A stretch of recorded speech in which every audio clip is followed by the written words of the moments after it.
اللہ من الشیطان الرجیم بسم اللہ الرحمن الرحیم۔ یوٹیوب چینل سیکھنا سب کے لیے ٹی سیریز، اور یہ اس سے اگلی شارٹ ہے، اور روٹی اور چائے پکانے کا یہ 9واں پارٹ ہے، حصہ 9۔ اب اس میں یہ دیا گیا ہے کہ متعلقہ شعبہ جات جو اس روٹی اور چائے ہم تک پہنچتی ہے اس کے متعلقہ کتنے شعبہ جات ہیں۔ سب سے پہلا تو علم کا شعبہ جو ہمارا ہے وہ ہے فزکس۔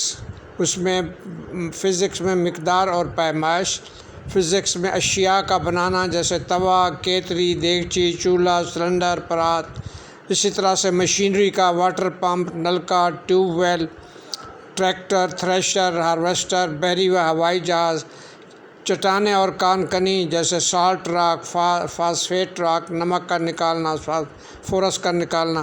پھر آگے آ جاتی کیمسٹری، اس میں گیس ہے، جلانے والی گیس ہے، بھاپ والی ہے، دھواں میں اس میں مختلف گیسیں ہیں، فاسفورس، مرکب اور مکسچر اور ان کی اقسام، بانڈ کا تصور، حرارت اور درجہ حرارت کا تصور، بیکنگ کے لیے درجہ حرارت، مقدار اور پیمائش، بخارات یعنی ایویپوریشن، ایندھن، فیول، فضا، ایٹماسفیئر، فضائی دباؤ، ایٹماسفیرک پریشر، برف باری، سنوئنگ، یالہ باری، ہیلنگ، بارش، رین کا آنا، فاسلز جو ہیں مختلف جو زمین سے نکلتے ہیں، مادے کی تینوں حالتیں اس میں ہیں۔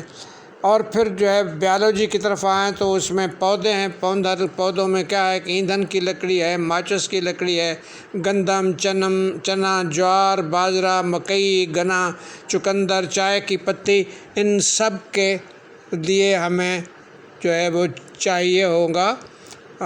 یہ سارا ان کا تعلق جو ہے وہ پودوں سے ہے۔ تو اس طرح سے ہمارے پاس جو ہے یہ پھر اس میں یہ چٹانیں آ جاتی ہیں اور کان کنی کا سلسلہ آ جاتا ہے جیسا میں نے ابھی بتایا آپ کا۔ پھر کیمسٹری میں گیس، جلانے والی گیس، بھاپ، دھواں، فاسفورس، مرکب اور مکسچر۔ پھر جو ہے بیالوجی میں پودے اور ایندھن کی لکڑی، ماچس، لکڑی، گندم وغیرہ۔ پھر ہمارے پاس آ جاتا ہے اسی طرح سے مختلف جانوروں کا تصور، پلانٹس اینڈ اینیملز میں گائے، بھینس، بکری، چونکہ دودھ سے ان کا تعلق ہے، بھیڑ، اونٹنی۔ پھر جو ہے بیجوں کو ترقی دینا، سیڈ ڈیولپمنٹ، بخارات جو ہے ایویپوریشن، عملے کثافت جسے پریسیپیٹیشن کہتے ہیں، کنڈنسیشن، پتوں سے جو پانی کے بخارات اٹھتے ہیں یعنی ٹرانسپائریشن، ان سب کا تعلق بیالوجی کے کانسیپٹ سے۔ سماجیات میں مختلف پیشوں سے تعلق رکھنے والوں کا میل جول، کاروبار وغیرہ کے لیے ظاہر ہے کہ ان کا آپس میں میل جول ہوگا تو سماجیات جنم لے گی، سماجیات کا موضوع اس میں آ جاتا ہے۔ کاروبار کے لحاظ سے مختلف اشیاء بنانے، مشینری بنانے، اجناس اگانے، فروخت کرنے وغیرہ سے متعلق کاروبار ہوگا تو بینک اور فنانس کمپنیاں بھی، ان کی بھی ضرورت ہوگی۔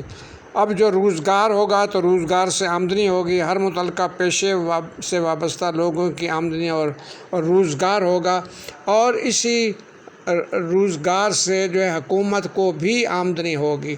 حکومت کو کیسے آمدنی ہوگی؟ حکومت کو ٹیکسز، مختلف ٹیکسز جیسے excise tax, sale tax, income tax, یہ سارے جو حکومت کی آمدنی کا ذریعہ ہوں گے۔ تو ایک روٹی اور چائے کا سلسلہ بہت دراز